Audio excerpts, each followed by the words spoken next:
Hi civics learners, this video has been created to help you understand how to register to vote in Minnesota.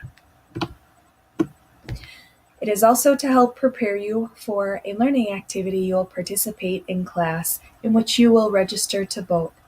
It will also help you become familiar with the process of how you are going to vote when you turn 18.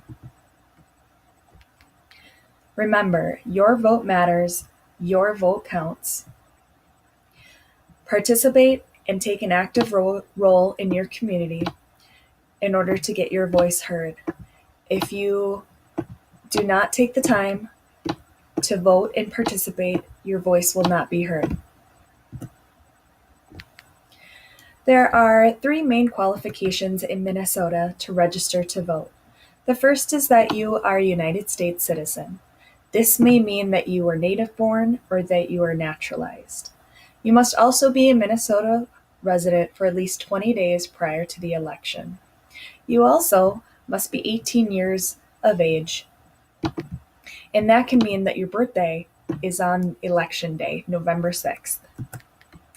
Did you know that the 26th Amendment was added to the Constitution on March 23, 1971?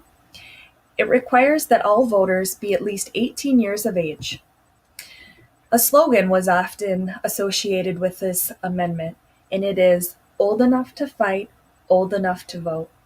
The slogan was first heard during World War II when the military age draft was lowered to 18 by President Franklin D. Roosevelt.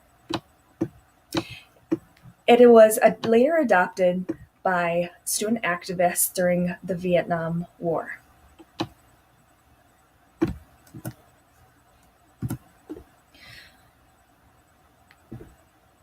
Students in college in Minnesota also have a choice to register to vote, whether that be through their school address in Minnesota or their permanent or home address. That could be in Minnesota or another state. If a student decides to register in Minnesota to vote, they must use their Minnesota residence and their student address. If they wish to register and vote in their home state, they may not vote in Minnesota. Those serving in active military service or training in another state may also register to vote, but they must use their Minnesota address when voting and when registering. Some voters in Minnesota may not be able to vote, which means that they cannot register. One of the most common ways someone may not be able to register to vote is that they have been convicted of a felony. This could include something like burglary or arson.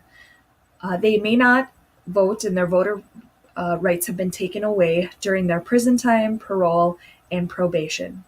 After this time period, their voting rights may be restored, but not always.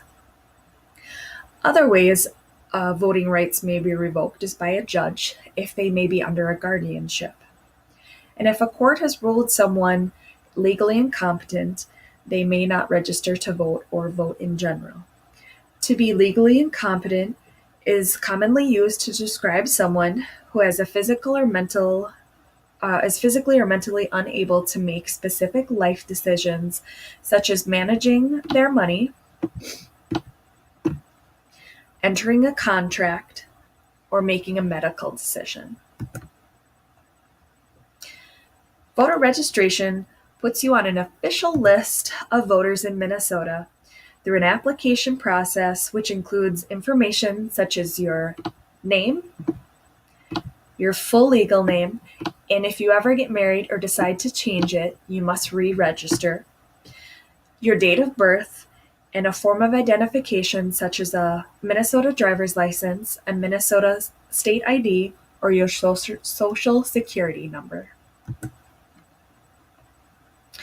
The application, whether completed online, on paper, or in person, is quick and simple. Did you know that it's considered a felony offense to intentionally register in more than one precinct or area? And it carries a maximum fine of up to $10,000 and a minimum imprisonment of more than a year in less than 5 years. There are several ways to register to vote. They can be filled out online, on paper, and mailed to the Minnesota Secretary of State in their office in St. Paul, or in person on Election Day. As I said, these are simple ways to register to vote even if you're doing this on Election Day. The easiest way and the fastest is to register online. The website is listed below and it takes less than 3 minutes. I've done it myself. If you do not have internet access, you can easily go to your local library where you can be set up with a free library card and access to the internet. You can even print out an application or simply fill it out online, which wouldn't cost you a thing. Paper registrations can be downloaded online and mailed in or found at your local county election office, library, post office, or DMV. DMV stands for Department of Motor Vehicles. This is an application that you will be filling out tomorrow. Did you know that you can even register to vote if you're homeless? You just use the location of where you sleep as your address, even if this is your best friend's couch.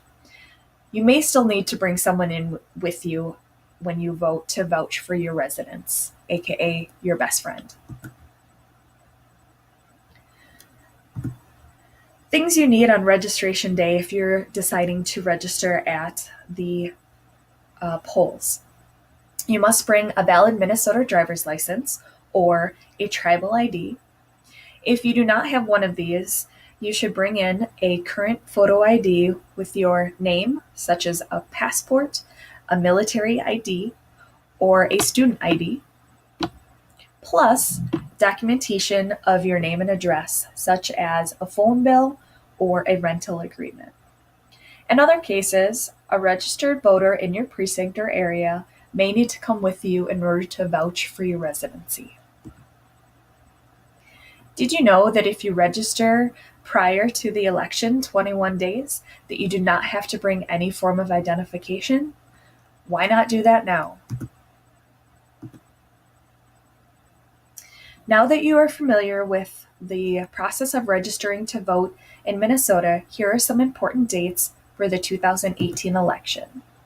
The first one is September 21st. This is for absentee and early voting.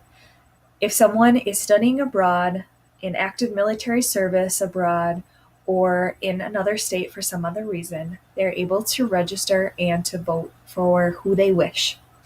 On October 16th, this is the last day to pre-register to vote. It's 21 days prior to the election, and it saves you time and energy. On November 6th is the general election, and this year in Minnesota is an extremely important one. People like the governor, the Senate, the House of Representatives are all up for election. So get your vote out. Don't forget to fill out the Google form for class in order to prepare for our next lesson. Listed below are the resources and further information for you to check out in order to learn more about the voting process in Minnesota. Thanks for listening. Feel free to watch this video as many times as you need in order to learn more about voting. And I look forward to continuing our learning in voting in elections. Thanks.